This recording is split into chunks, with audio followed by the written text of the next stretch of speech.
How I celebrated Easter and Good Friday as an Amish American child.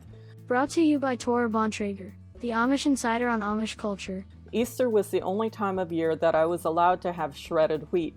While the adults went hungry all morning, I crunched big pillow-shaped bales into my stainless steel bowl. If you'd like to know how to celebrate the Easter holiday the Amish way, I share my practicing Amish experiences of various aspects, from the Easter Bunny to Easter egg hunts to church services in the following. Good Friday. The Amish Easter tradition celebrates Good Friday, as the story goes, the day that Jesus was crucified, with a fast all morning, reading the Bible and praying. But the fasting, Bible reading, and praying is only required of baptized members, not unbaptized children and teens. As soon as the clock passes the noon mark, the fast is over. I have vivid memories of my birth parents talking about how hungry they were and eyeing the clock all morning to see when they'd be allowed to eat again. I dreaded the thought of ever having to be forced to wake up with an empty stomach and go until noon with no food, lest I'd end up in hell for breaking that particular Amish religious law. I much preferred keeping our particular family tradition for unbaptized members on Good Friday and Easter Sunday mornings. That was eating shredded wheat. Even as I'm writing this, I can feel the crunchy texture of the wheat bales on the outside and the softer strings on the inside when I crunched the bale into my stainless steel bowl. Easter was the only time of year that we kids were allowed to have shredded wheat. The rest of the year we had corn flakes, which was the cheapest store-bought cereal at the time, and homemade grape nuts or granola. Good Friday was the only religiously mandated non-Sunday day off of the year besides Christmas. There was no school and no work except for feeding the animals and milking the cows or goats. It's possible that some Amish communities also celebrate the Monday after Easter, but I have to fact check this. All I remember is Friday and Sunday as the days required to observe the resurrection story. Easter Bunny. When I was younger, my birth mother would sing the song Here Comes Peter Cottontail during Easter, but when we moved to a community that allowed more material conveniences such as phones in the barns, we were no longer allowed to sing secular songs. The punishment for using more modern tools was to pretend that we were more pious.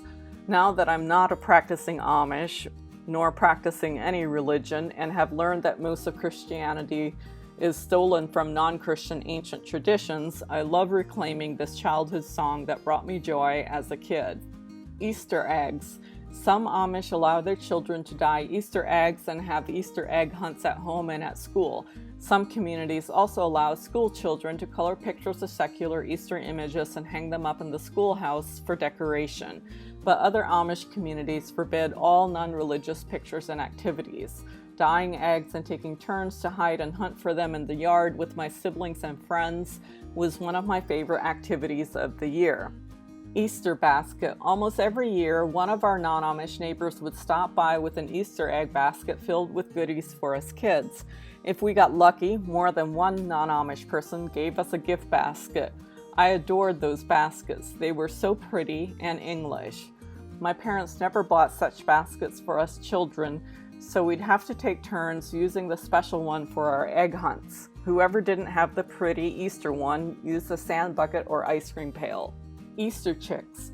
Almost every Easter, my birth father would buy us jelly beans and sometimes yellow Easter marshmallow chicks too as a special treat. I love the cute little chicks so much and wish I could keep them all year. Jesus and the cross. Crosses aren't things you'll likely see in traditional Amish homes. The religion forbids pictures and statues of Jesus as well as crosses, but you might find some Amish craftsmen who make wood crosses to sell to non-Amish. And if any of these crosses are in an Amish home, it would most likely only be to serve a useful purpose, such as a coat rack. Easter church services. Most people aren't aware that we traditional Amish don't have church buildings, with the exception of one or so of the oldest communities. We have services in our homes instead. We attend church every other Sunday, and we don't have services on Easter itself unless it falls on our church Sunday. That said, people who live in a community with more than one church district will often attend services in another district if Easter falls on their in-between Sunday, We hear about Good Friday and Jesus' resurrection on the Sundays before Easter if we don't have church in our own district that day. Like Good Friday, baptized members are required to fast all morning and read the Bible. Bible verses. The following Bible verse, or at least the first line of it, is often used during the Easter season as an opening to written letters. Similar to Christians posting this verse on social media, many Amish women and girls reference this verse in their letters during the Easter season. I say women and girls as opposed to men or boys because the majority of letter writing is done by the former. And here's the verse. He is not here, he is risen. Remember how he told you while he was still with you in Galilee, the Son of Man must be delivered over to the hands of sinners, be crucified, and on the third day be raised again. Luke 24, 6-7. Tulips. I grew up associating tulips with Easter and spring. Often blooming tulips were part of the yardscape when we hunted for Easter eggs. When I got older, we moved to a community in which even dyeing eggs at home was a violation of the religion. Not getting to engage in one of my favorite activities of the year was crushing. Coloring eggs had been a creative outlet for me. Did you know that American Amish children are legally prohibited from going to school after the 8th grade?